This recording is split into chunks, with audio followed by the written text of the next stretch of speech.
Hi guys, I'm really anxious to update all of you. Some things are finally starting to happen. I am 38 weeks and 4 days pregnant today with my baby girl, and I had a doctor's appointment this morning. Now, I just want to go back a little bit. 6 days ago I had another OB appointment, and he wanted to check my cervix, and so I let him check, and it was really hard for him to find because my cervix was really high and still completely closed, but he was just trying to kind of get contractions going, because the whole point with me is that I really want a VBAC, and I have gestational diabetes, so they can't let you go past 40 weeks, and so there's kind of like this rush to like try to get things going on their own, because being a VBAC, it's a little bit tricky to induce, and then also they can't let me go like over 40 weeks, to like, some women can go like 42 weeks just because of baby size. But also, with gestational diabetes, your placenta starts to break down earlier. And so, they just have all these, like, factors that they want to, basically at the end, have a healthy baby. So he had checked me, and nothing was really going on. But that night, I had lots of, like, spotting from him checking me, and it was, like, so painful because my cervix was so high, and he was, like, really trying to just kind of get things going. And, he was pushing down on my belly, and then he was having me, like, push down on my hips, which I guess helps bring the cervix lower, whatever, And I just was really painful. But I was spotting, and he was saying, the only thing that I can tell you to do is just walk and have lots of sex. And so I talked about that, I think, before. So, anyway, so that's where I was at, and I was kind of upset, like, a little, because even though I was still kind of early, I just wanted to, like, I want to see what my body can do. I've never been in labor before, so I don't know what to expect. I don't know what my body does. I'm not proven yet. So it's, like, kind of all new. It's, like, a brand new pregnancy, basically, like, because my twins were born at 37 weeks by a C-section, and I never went into labor. I don't even know if I was ever dilated, so who knows? It's completely different. Anyway, so this morning I had another appointment, and I went in just thinking, like, I hope they find something, because I've been doing kind of a regimen on my own. I've been walking a lot. I've also been doing our homework with having sex, because that the sperm can help start to soften the cervix.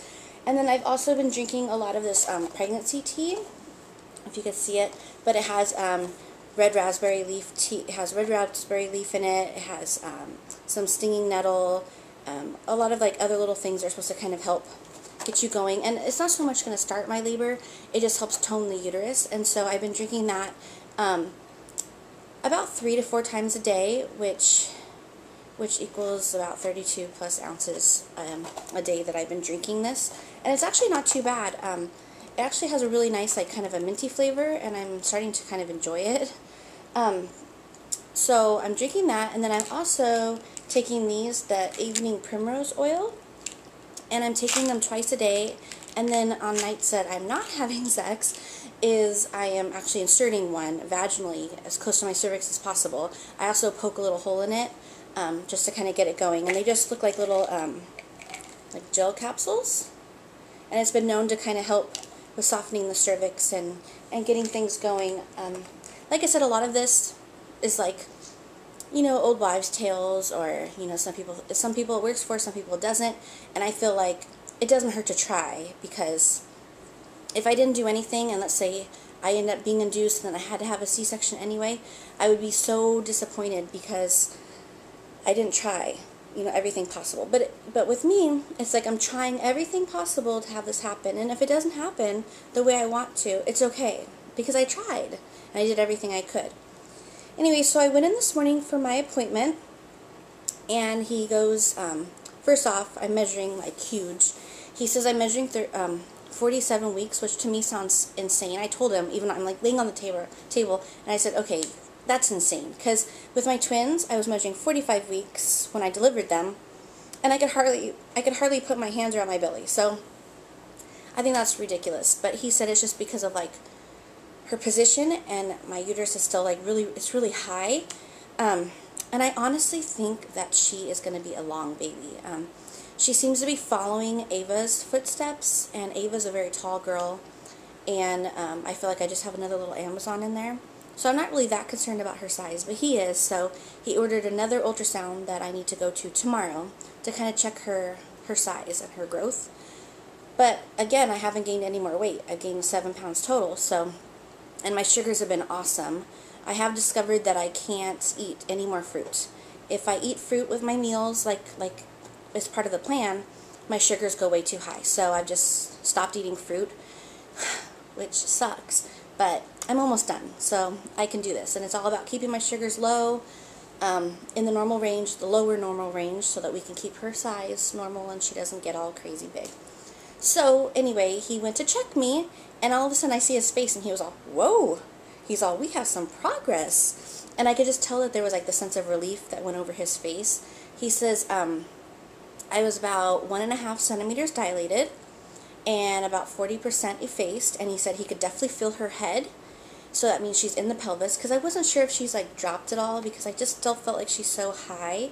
But he says, yeah, she's definitely right there. He did a membrane sweep, and he said he could feel the bag of waters and he could feel her head, which I thought was kind of interesting and creepy all at the same time.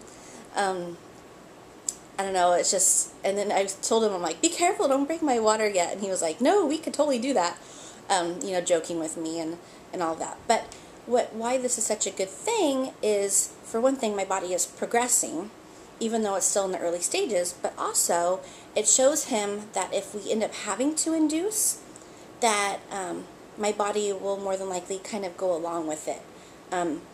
If my cervix was still high and closed, it makes him nervous, because since I'm a VBAC, they can't use Cervidil. I know I've talked about this before, because it will eat away at my scar, which is disgusting to think about. But they can do Pitocin, but the problem with Pitocin is it doesn't make you dilate, it just makes you contract. So it's like you need to have a favorable cervix to have Pitocin work. So I hope that makes sense. But I know that he was very relieved that I'm starting to progress. And I'm still, you know, relatively early, so we're not like down to the wire. But so that happened. I was really happy. And so he just said, you know what, just continue everything that you're doing. Whatever you're doing, just continue doing it. So I'll keep doing these things I talked to you about. I also have an exercise ball that I've been kind of like bouncing on and doing like circles and stuff, trying to get her to like move down. And I'll just continue doing all of that. The other thing, we've been kind of scrambling because my brother and sister-in-law were actually the ones that are supposed to be watching my daughters when I go into labor.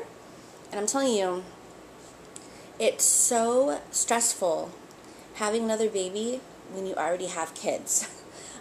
It's so hard to try to think about, okay, who are they going to go with? Who do you trust? Who do you feel safe with? You don't want to put anybody out. You don't know how long it's going to take. And so you have all these things going on.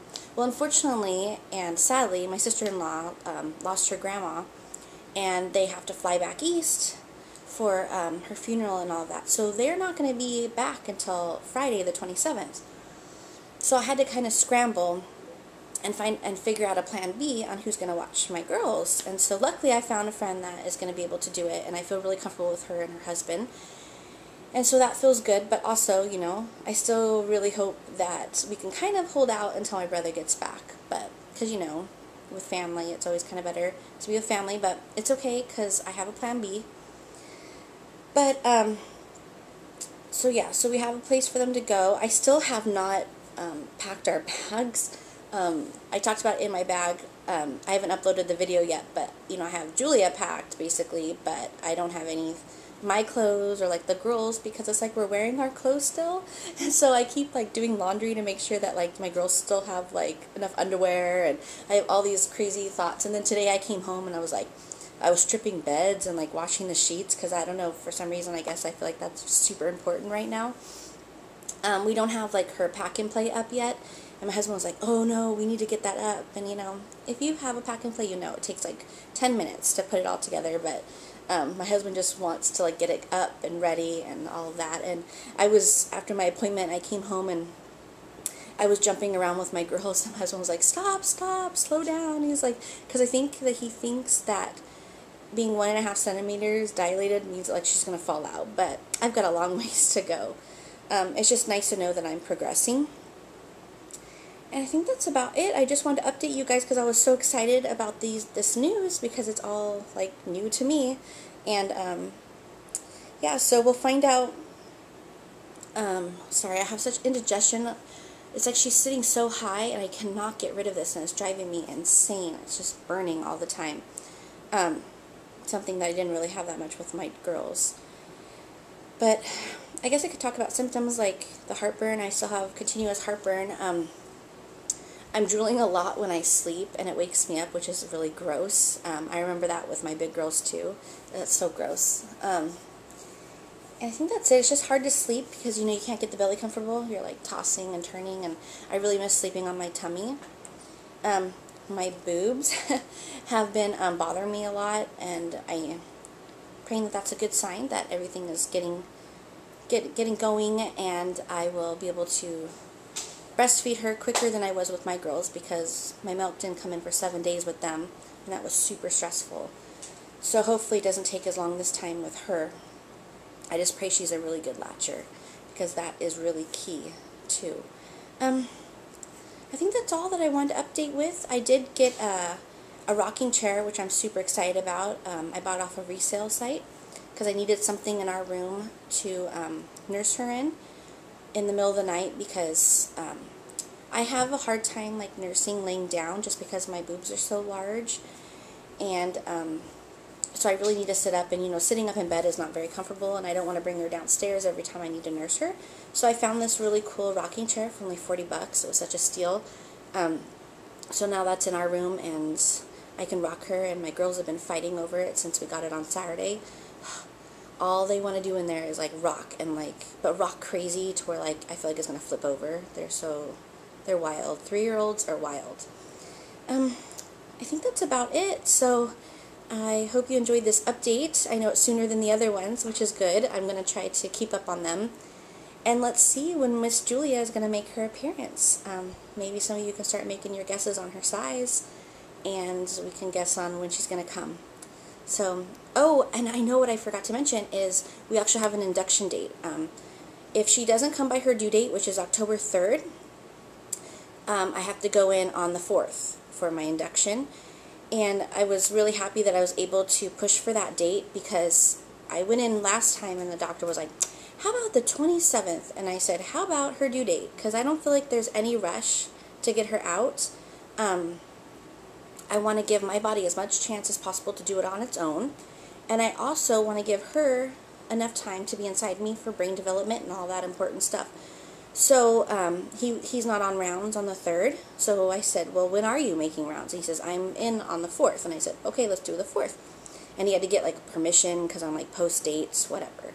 But I don't think a lot of people realize that you can push for what you want. They try to make you think that you have to go with what they want, but you don't have to.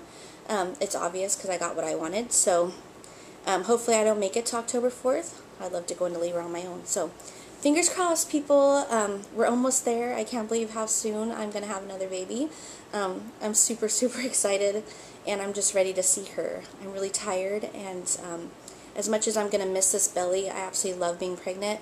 I can't wait to see her and meet her and have a new little person in our family. All right, thanks for watching. Bye.